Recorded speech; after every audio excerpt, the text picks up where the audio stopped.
ನಮಸ್ಕಾರ. Mister D ಪಿಕ್ಚರಿಂದ ಮನದ ಕಡಲು ಒಂದು ಅದ್ಭುತ ಸಕ್ಸಸ್ ಸಿಕ್ಕಿದೆ ಸರ್. ಆ ಸಕ್ಸಸ್ಗೆ ನಾನು ಇಂಟರ್ವ್ಯೂ ಮಾಡಬೇಕಂತ ತುಂಬ ಆಸೆ ಇತ್ತು. ಸೊ ಅದಕ್ಕೋಸ್ಕರ ಬಂದಿದ್ದೀನಿ. ರೊಚ್ಚಿಗೆ ಬಂದಿದ್ಯಾ? ಹೌದು ಸರ್, ರೊಚ್ಚಿಗೆ ಬಂದಿದ್ದೀನಿ ಸರ್. ಅಂದರೆ ನಾನು ಸಿನಿಮಾ ನೋಡ್ತಾ ನಾನು ಫಸ್ಟ್ ನಿಮ್ಮ ಸಿನಿಮಾದಲ್ಲಿ ಗಮನಿಸೋದು ಲೊಕೇಶನ್ ತುಂಬ ಇಂಪಾರ್ಟೆಂಟ್. ಅಂದರೆ ದುರ್ಗ ಅಂತೇನೋ ಊರು ಬರುತ್ತೆ. ದೋಣಿ ದುರ್ಗ, ಅದು ನಾವಿಟ್ಟಿರೋ ಹೆಸರು. ನೀವಿಟ್ಟಿರೋ ದೋಣಿ ದುರ್ಗ. ಅದರದ್ದು ಒರಿಜಿನಲ್ ಹೆಸರು ಮುರುಡು ಜಂಜೀರಾ ಅಂತ. ಮಹಾರಾಷ್ಟ್ರ ಅದಲ್ಲಿದೆ, ಅದು ರಾಯಘಾಟ್ ಜಿಲ್ಲೆಯಲ್ಲಿದೆ. ಸುತ್ತಲೂ ಹಿಂಗೆ ಮಧ್ಯೆ ದ್ವೀಪ ಇದೆ, ಸುತ್ತಲೂ ಸಮುದ್ರ ಇದೆ. ಅಲ್ಲಿ ಅದು ತುಂಬ ಅಂದರೆ ತುಂಬ ಕಷ್ಟಪಟ್ಟು ಪರ್ಮಿಷನ್ಸು ಅದು ಇದಕ್ಕೆಲ್ಲ ತುಂಬ ಓಡಾಡಿದ್ವಿ ಕಣ. ಒಂದು 4-6 ತಿಂಗಳು ಅದ್ರ ಹಿಂದೆ ಬಿದ್ದು ಬಿದ್ದು ಬಿದ್ದು ಬಿದ್ದು ಕೊನೆಗೆ ಅದನ್ನ ಮುಗಿಸೋಷ್ಟರಲ್ಲಿ ಯಪ್ಪ ಸಾಕಾಯ್ತು. ಅದ್ರ ಲೊಕೇಶನ್ ಹುಡುಕಿದ್ದು ತುಂಬ ಕಷ್ಟನಾ ಸರ್? ಹೇಗೆ ಅನಿಸ್ತದೆ? ನಾನು ಒಂದು 14-16 ವರ್ಷದ ಹಿಂದೆ ನೋಡಿದ್ದೆ ಅದನ್ನ. ತಿರ್ಗಾ ಒಂದು 10 ವರ್ಷದ ಹಿಂದೆ ಡ್ರಾಮಾ ಫಿಲ್ಮ್ ಟೈಮಲ್ಲಿ ಒಂದು ಸತಿ ಹೋಗಿದ್ದೆ ಅಲ್ಲಿಗೆ. ಅದನ್ನು ಏನಾರು ಮಾಡಿ ಪರದೆಗೆ ತರಬೇಕು ಅಂತ ತುಂಬ ಇತ್ತು. ಈ ಮುಗುಳ್ನಗೆ ಟೈಮಲ್ಲಿ ಹೋಗ್ಬಿಡೋಣ ಅತ್ಲಾಗ ಟೀಮ್ ಕಟ್ಕೊಂಡು ಅಂತ, ಬೇಡ ತಡಿಯಪ್ಪ. ಆಮೇಲೆ ಬೇಸಿಗೆಯಲ್ಲಿ ಹೋದರೆ ಹೋಗ್ಬೋದು, ಅಲ್ಲಿಗೆ ಬರೋಕ್ಕಾಗಲ್ಲ, ತುಂಬ ಕಷ್ಟ. ಏನೋ ಒಂದು ಮಾಡಿ ಇಡಬೇಕಲ್ಲ ಇದನ್ನ ಅಂತ ಭಾಳ ಹುಡುಕ್ತಿದ್ದೆ. ನಮ್ಮ ಕೃಷ್ಣಪ್ಪಣ್ಣ ಫಸ್ಟ್ ನೋಡಿದ್ರು ಅದನ್ನ, ಗಂಗಾಧರ್ ಅವರು. ಇದು ಚೆನ್ನಾಗಿದೆ ಲೊಕೇಶನ್, ಬಿಡಬೇಡ. ಬೆನ್ನು ಹತ್ತಿ ಫಸ್ಟ್ ಲೊಕೇಶನ್ ಹಿಡಿದು ಅದ್ರ ಸುತ್ತಮುತ್ತ ಏನೋ ಕಥೆ ಹಿಡಿದು ಆಮೇಲೆ ನಾಯಕ ನಟ ನಾಯಕಿ ಮಣಿಯನ್ನೆಲ್ಲ ಹಿಡಿದಿದ್ದು. ಓಕೆ, ಆ ಲೊಕೇಶನ್ ಸಕ್ಕತ್ತಾಗಿತ್ತು ಸರ್. ಹಂಗೆ ಅದು ಇಂಟರ್ವಲ್ ಬ್ಲಾಕ್ ಕೂಡ ತುಂಬ ಟ್ವಿಸ್ಟ್ ಇಟ್ಟಿದ್ರೆ ಅದೊಂದು ಅಡ್ವಾಂಟೇಜ್, ಅದೆಲ್ಲ ಸಕ್ಕತ್ತಾಗಿತ್ತು. ಎಲ್ಲರೂ ಸಮುದ್ರನ ಹೊರಗಡೆಯಿಂದ ನೋಡಿದ್ರೆ ನಾನು ಪಾತಾಳದಿಂದ ನೋಡಿದೆ.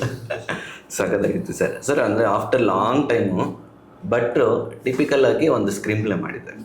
ಅಂದರೆ ತುಂಬ ದಿವಸ ಲಾಂಗ್ ಆಗಿತ್ತು. ನೀವು ನಿಮ್ಮ ಸ್ಟೈಲ್ಗೆ ಬಂದು ಕೂಡ ಮನದ ಕಡಲೆ ಅದನ್ನು ನಾನು ನೋಡಿದೆ. ಟಿಪಿಕಲ್ ಸ್ಕ್ರೀನ್ ಪ್ಲೇ ಅಂದರೆ ಈಗ ನಾಯಕ ನಟರು, ದೊಡ್ಡ ನಾಯಕ ನಟರ ಜೊತೆ ಕೆಲಸ ಮಾಡಿದಾಗ ಏನಾಗುತ್ತೆ, ಅವ್ರ ಇಮೇಜಿಗೆ ನಾವು ಮೋಸ ಮಾಡಬಾರ್ದು. ಅವರು ಏನೆಲ್ಲ ತ್ಯಾಗ ಮಾಡಿ ಎಷ್ಟೆಲ್ಲ ನೋಡ್ಕೊಂಡು ದೊಡ್ಡ ನಾಯಕ ನಟರಾಗಿರ್ತಾರೆ. ಹೌದು, ಅವರನ್ನು ಇಷ್ಟಪಡೋ ಜನರಿಗೆ ನಾವು ಡಿಸಪಾಯಿಂಟ್ ಮಾಡಬಾರ್ದು. ನೋಡ್ತಾರೋ ಬಿಡ್ತಾರೋ ಅವ್ರಿಗೆ ತುಂಬ ರೆಸ್ಪೆಕ್ಟ್ ಕೊಟ್ಟೆ ಆ ಇಮೇಜನ್ನ ಮ್ಯಾನೇಜ್ ಮಾಡಬೇಕಾಗತ್ತೆ. ಹೊಸಬ್ರದಾದಾಗ ಏನಾಗುತ್ತೆ, ಹೊಸಬ ಹೆಂಗಿದಾನೋ ನಾವು ತೋರಿಸ್ದಂಗೆ ಕಾಣಿಸ್ತಾನೆ. ಹೌದು, ಆ ಹೊಸಬ್ರು ಎಲ್ಲಿರ್ತಾರೋ ಅಲ್ಲಿ ಹೊಸತನ ಬಂದ್ಬಿಡುತ್ತೆ. ಆ ಒಂದು ಅಡ್ವಾಂಟೇಜನ್ನು ತಗೊಳ್ಳೇಬೇಕು. ಹೊಸಬ್ರು ಯಾವ ಉದ್ಯಮದಲ್ಲಿ ಸದಾಕಾಲ ಆ ಹೊಸಬ್ರಿಗೊಂದು ಮಣೆ ಹಾಕ್ತಿರ್ತಾರೋ, ಹೊಸಬ್ರ ಚಿತ್ರಗಳಿಗೆ ಒಂದು ಸಣ್ಣ ರೆಕಗ್ನಿಷನ್, ಡಬಲ್ ಟಿಕ್ ಸಿಗುತ್ತೋ, ಆ ಉದ್ಯಮಗಳೆಲ್ಲ ಸಿಕ್ಕಾಬಟ್ಟೆ ಚೆನ್ನಾಗಿರ್ತವೆ. ನೀನು ಎಂಟೈರ್ ಕಂಟ್ರಿಲಿ ನೋಡ್ಕೊ, ಏನೋ ಹೊಸದನ್ನು ಟ್ರೈ ಮಾಡ್ತಾ ಇರ್ತಾರೆ. ಅವು ಮನೆ ಮಕ್ಕಳು, ಪ್ರತಿಯೊಬ್ಬ ಪ್ರೇಕ್ಷಕನ ಮನೆ ಮಕ್ಕಳಾಗ್ಬಿಡ್ತಾರೆ ಇವರು. ಇವರೊಂದು ಸಣ್ಣ ಶೆಳ್ಳೆ ಚಪ್ಪಾಳೆ, ಒಂದು ಸಣ್ಣ ರೆಕಗ್ನಿಷನ್ನಿಂದಾಗಿ ಅವರು ಈ ದೊಡ್ಡ ಸ್ಟಾರ್ ಆಗಿರೋರಲ್ಲೆಲ್ಲೂ ಎತ್ತರದಲ್ಲಿದ್ದರೆ ಇವು ಈ ಮೆಟ್ಲಲ್ಲಿ ಹತ್ತಾ ಇರ್ತವೆ. ಹೌದು, ಅದು ಜರ್ನಿ ಮಜಾ ಸರ್. ಅದು ಈ ಕೆಳಗಳಿಂದ ಹತ್ತದಿದೆಯಲ್ಲ, ತುಂಬ ಮಜಾ ಸಿಗುತ್ತೆ ಆ್ಯಕ್ಚುಲಿ. ದೊಡ್ಡ ಜರ್ನಿ ಅದು. ನಟನೆ ಅನ್ನೋದು, ಸ್ಟಾರ್ ಆಗ್ತೀನಿ ಅನ್ನೋದು, ಹೀರೋಯಿನ್ ಆಗ್ತೀನಿ ಅನ್ನೋದು ಎಷ್ಟು ಜನ ಕನಸು ಕಟ್ಕೊಂಡ್ಬರ್ತಾರೆ. ಅದು ಯಾರಿಗೋ ಸುದ್ದಿ ಬಳಸಿ ಯಾರಿಗೋ ಹೆಂಗೆಂಗೋ ಅಂಟ್ಕೊಳ್ಳುತ್ತೆ. ಆ ಟೈಮು ನಾವು ರಿಲೀಸ್ ಮಾಡಿದ ಟೈಮು ಜನರ ಹತ್ರ ಒಂದು ಸಮಯ, ಪೇಷನ್ಸ್ ಎಲ್ಲ ಇರಬೇಕು. ಇವು ಸಿನಿಮಾದವ್ರನ್ನ ಪ್ರೀತಿಸೋದೇ ಕೆಲಸ ಅಲ್ವಲ್ಲ ಜನರಿಗೆ.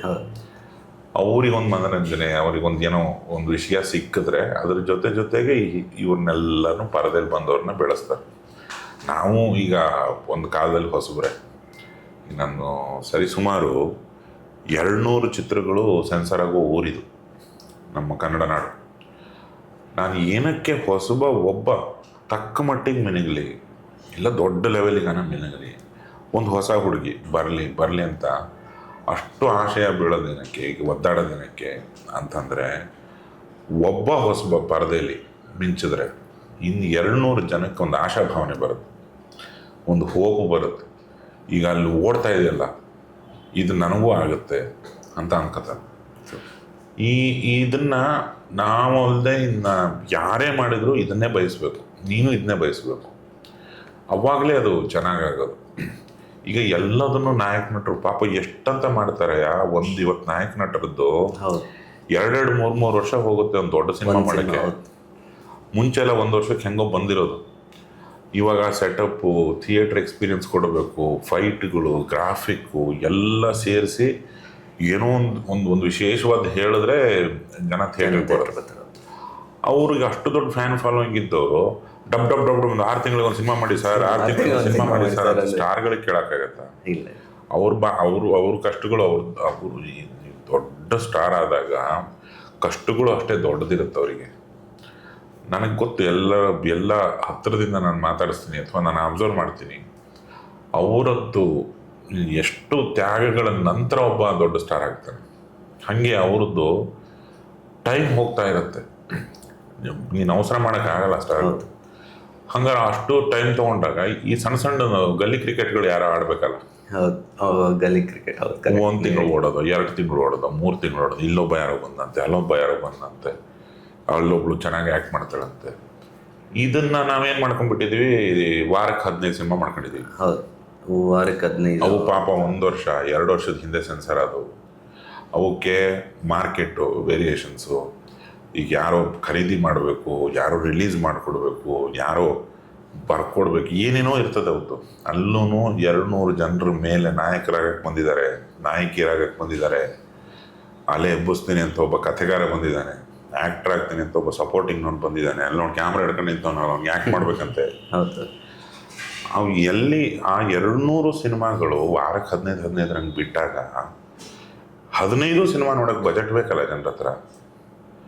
ಅದು ಜನಕ್ಕೆ ಫುಲ್ ಟೈಮ್ ಪ್ರೊಫೆಷನ್ನ ಸಿನಿಮಾ ನೋಡೋದು. ನಾವು ಪಾಳೆ ಪ್ರಕಾರ ಬರಲ್ಲ. ಮತ್ತು ಜನಕ್ಕೆ ಬನ್ನಿ ಬನ್ನಿ ಬನ್ನಿ ಅಂತ ಎಲ್ಲರೂ ಒಟ್ಟಿಗೆ ಕೂತ್ಕೊಂಡ್ರೆ ಅವ್ನು ಕನ್ಫ್ಯೂಸ್ ಆಗ್ಬಿಡ್ತಾನೆ ಜನತೆ. ಇವೆಲ್ಲ ಕಾರಣಗಳಿಗೆ ಒಂದು ಹೊಸಬರು ಸಿನಿಮಾ ಹುಡುಕ್ಬೇಕು. ಅದು ನನ್ನ ಆಶಯ. ಮನದ ಕಡಲು ರೈಟ್ ಟೈಮಲ್ಲಿ ರಿಲೀಸ್ ಮಾಡಿದ್ದೀರಾ. ಬ್ಯಾಕ್ ಟು ಬ್ಯಾಕ್ ರಜಾ ಇತ್ತು, ಯುಗಾದಿ ಹಬ್ಬ, ರಂಜಾನ್ ಎಲ್ಲ. ಸೊ ನಾನು ಆಲ್ಮೋಸ್ಟ್ ಮಂಡ್ಯ, ಮೈಸೂರೆಲ್ಲ ತುಂಬ ಹೌಸ್ಫುಲ್ ನೋಡಿದ್ದೀನಿ. ಈ ಎಕ್ಸ್ಪೆಕ್ಟೇಷನ್ ಅಂದರೆ ಆಡಿಯನ್ಸಿಂದ, ಪ್ರೇಕ್ಷಕರಿಂದ ನಿಮ್ಗೆ ಯಾವುದಾದ್ರೂ ಒಂದು ಬೆಸ್ಟ್ ವರ್ಡ್ಸ್ ಅಂದರೆ ಈ ಸೀನ್ ತುಂಬ ಚೆನ್ನಾಗಿತ್ತು, ಈ ಸೀನ್ ಚೆನ್ನಾಗಿತ್ತು, ಆ ಥರದ್ದು ಯಾವುದನ್ನ ನಿಮ್ಮ ಕಿವಿಗೆ ಕೇಳಿಪಟ್ಟಿದ್ದು? ನಾನು ಎಲ್ಲ ಕಡೆ ನಾವು ರಿವ್ಯೂಗೆ ಹೋದಾಗ ಒಂದು ಹೇಳಿದ್ರು ಆಡಿಯನ್ಸ್ ಎಲ್ಲ, ಭಟ್ರು ಇಸ್ ಬ್ಯಾಕ್, ಹಳೇದು ಒಂದು ಸ್ಟೋರಿಗೆ ಬ್ಯಾಕ್ ಮಾಡಿದ್ದಾರೆ. ಇಷ್ಟು ದಿನ ಅವ್ರು ಏನು ಮಾಡಿದ್ರು, ಬ್ಯಾಕ್ ಟು ಹಳೆ ಸಿನಿಮಾಗಳು ಬಿಟ್ಟು ಈ ಸಿನಿಮಾದಲ್ಲಿ ಅವರು ಮತ್ತೆ ಅದೇ ಮುಂಗಾರು ಮಳೆ ಥರ ಒಂದು ಸಿನಿಮಾ ಮಾಡಿರೋದು, ಆ ಥರದ್ದೆಲ್ಲ ಒಂದು ಪ್ರೇಕ್ಷಕರು ಹೇಳ್ತಿದ್ರು. ಸೊ ನಿಮ್ಗೆ ವೈಯಕ್ತಿಕವಾಗಿ ಹೂದುಂಬಿ ಅವ್ರನ್ನ ತುಂಬ ಜನ ಹುಡುಗರು ಹೂದುಂಬಿಯ ಕಥೆ ಸಂಜಿತ್ ಹೆಗಡೆ ಹಾಡಿರೋದು, ಆ ಹಾಡನ್ನು ಅದ್ರ ಟೋಟಲ್ ಪ್ಯಾಕೇಜ್ನ ತುಂಬ ಇಷ್ಟಪಟ್ಟಿದ್ದಾರೆ. ಎರಡನೇದು, ಎಷ್ಟೋ ಜನ ನನ್ನ ಪೊರ್ಕಿ ಸ್ನೇಹಿತರಿಗೆಲ್ಲ ತುರ್ರ ಇಷ್ಟ. ಆಮೇಲೆ ನೀನೇ ಹೇಳ್ದಂಗೆ ಇಂಟ್ರೋಲ್ ಬ್ಲಾಕು ಅದು ಮೈಲ್ಡ್ ಆಗಿದೆ, ಯಾವುದೇ ಬಿಲ್ಡಪ್ ಇಲ್ಲದೆ ಎಷ್ಟು ಬೇಕಷ್ಟೇ ಇದೆ. ಅಲ್ಲಿಂದ ಎಂಟೈರ್ ಸೆಕೆಂಡ್ ಹಾಫನ್ನು ತುಂಬ ಜನ ಹಲವಾರು ಕಾರಣಗಳಿಗೆ 2-3 ಸತಿ ನೋಡಿದವರು ಇದ್ದಾರೆ. ನನಗೆ ಅದ್ರಲ್ಲಿ ಸ್ಪೆಸಿಫಿಕ್ಕಾಗಿ ಮೆನ್ಷನ್ ಮಾಡೋದು ಹುಲಿ ಸೀನು. ಹುಲಿನ ನಾಯಿ ಥರ ಓಡಿಸ್ಬಿಡ್ತಾರೆ ಅವರು, ಅದ್ರ ಬಗ್ಗೆ ಮೆನ್ಷನ್ ಮಾಡ್ತಾರೆ. ರಘುದು ಭಾಷೆ ಬಗ್ಗೆ ಮೆನ್ಷನ್ ಮಾಡ್ತಾರೆ, ದತ್ತಣ್ಣ ಸರ್ ಬಗ್ಗೆ ಮಾಡ್ತಾರೆ. ಆಮೇಲೆ ಎಲ್ಲರೂ ಇನ್ವೇರಿಯಬ್ಲಿ ಕ್ಲೈಮ್ಯಾಕ್ಸ್ ಬಗ್ಗೆ, ಅದು ಜೀವ ಬಾಯಿ ಬಂದಂಗಾಯಿತು, ಎದೆ ಹೊಡ್ಕತ್ತಾ ಇತ್ತು, ಅಲ್ಲಿ ಏನು ಹಾಡಿದ್ದಾರೆ ಸರ್ ಸೋನು ನಿಗಮ್ಮ, ಆ ಹಾಡು ಯಾವಾಗ ಬಿಡ್ತೀರಿ, ಈ ಥರದ್ದು ಕ್ಲೈಮ್ಯಾಕ್ಸನ್ನು ನೋಡೋದಕ್ಕೆ ತುಂಬ ಜನ ಹೋಗಿದ್ದಾರೆ. ಆಮೇಲೆ ನಾನು ಮೊನ್ನೆ ಹೊರಾಯನಿಗೆ ಹೋದಾಗ ಒಬ್ಬರು ಒಂದು 70-72 ವರ್ಷ ಇರ್ಬೋದು, ಅವರು ತುಂಬ NGOsಗೆಲ್ಲ ಕೆಲಸ ಮಾಡೋ ಲೇಡಿ ಅಂತೆ. ಅವರು ಯಾವತ್ತೋ ನನಗೆ ಸಿಕ್ಕಿದ್ರಂತೆ. ಅವರು ಈ ಹುಡುಗಿರನ್ನ ಕರೆದು ತುಂಬ ಹೊತ್ತು ತಲೆ ಸೋರಿದ್ರು. ಎಲ್ಲ ಮಕ್ಕಳು ನಿಮ್ಮಂಗೆ ಕಲೀಲಪ್ಪ, ಬದುಕು ದೊಡ್ಡದು, ಅದ್ರ ಮುಂದೆ ಯಾವುದೂ ಇಲ್ಲ, ಈ ವಯಸ್ಸಿನೊಳಗೆ ನಾನು ನಿಮ್ಗೆ ತುಂಬ ಚೆನ್ನಾಗಿರಿ ಅಂತ ಹೇಳ್ತೀನಿ. ನಾನು ಅಲ್ಲೇ ನಿಂತಿದ್ದೆ. ಆಮೇಲೆ ಇವರು ಕನ್ನಡಕ್ಕೆ ಹಾಕೊಂಡು ನಾನು ಸಿಕ್ಕಿದ್ದೆ ನೆನಪಿನಿ ಅಂತ ನನ್ನ ತಲೆ ಸೋರಿದ್ರು.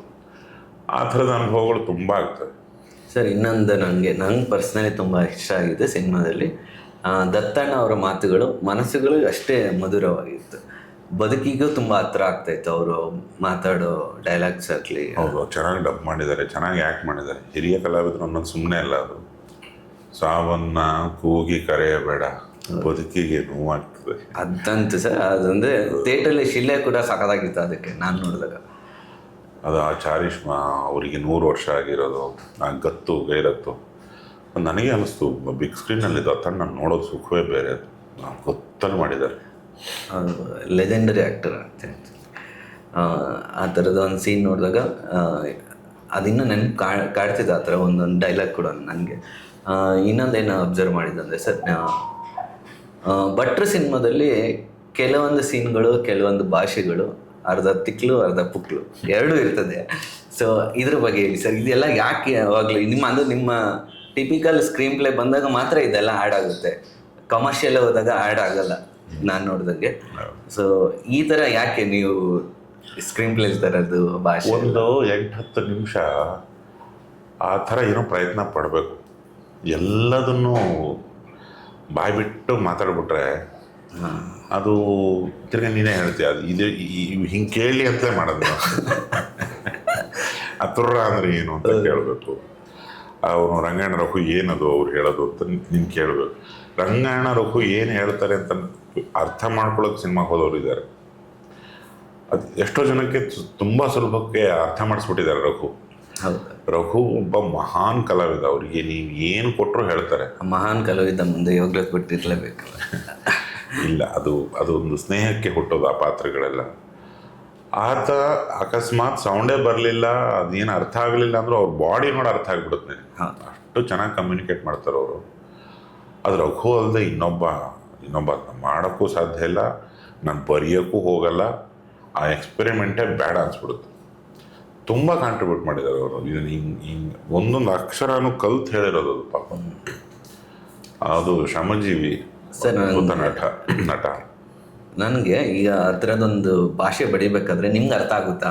ಆ್ಯಕ್ಚುಲಿ ನಿಮ್ಗೆ ಅರ್ಥ ಆಗುತ್ತಾ ಆ ಥರ ಬರೀಬೇಕಾದ್ರೆ? ಇಲ್ಲ, ನೀನು ಅದು ಹಳಗನ್ನಡ, ಹಳಗನ್ನಡ, ತುಳು, ಆಮೇಲೆ ಈ ಸೌತ್ ಮಹಾರಾಷ್ಟ್ರದ ಕೆಲವು ಪದಗಳು ಇವೆಲ್ಲ ಮಿಕ್ಸ್ ಮಾಡಿ ಇಟ್ಟಿರೋದು.